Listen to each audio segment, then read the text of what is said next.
Neviem, či budem stíhať natáčať všetky videá o všetkých myšlienkach, inšpiráciách, ktoré teraz prúdia vesmírom a idú aj cezo mňa, takže sa o ne chcem deliť, keď sa dá a keď viem, že to bude užitočné. Už zase dnes proste minimálne 3-4 krát téma exém psoriáza, suchosť pokožky. Celý týždeň mi píšu a pýtajú sa ma ľudia, že čo to je, že prečo teraz to vyliezlo. Áno, v tomto období sa to ľuďom opakovane deje.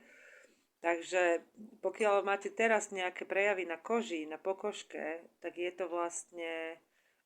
Stále sme ešte vo fáze znovuzrodenia, novorodenca, miminka, ktoré potrebuje súrne byť videné. A psychosomatika pokožky a kožných chorôb je práve to, akú vedomú pozornosť si dávame a akú pozornosť k sebe priťahujeme.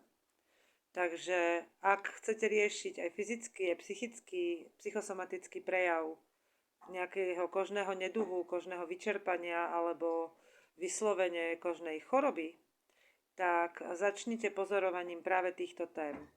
Kde si nedávam plnohodnotnú výživu, kde si nedávam plnohodnotnú pozornosť, aký druh pozornosti k sebe priťahujem svojim konaním a prečo.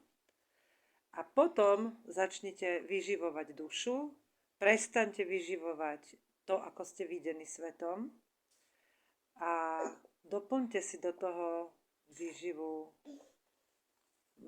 v podobe dotyku.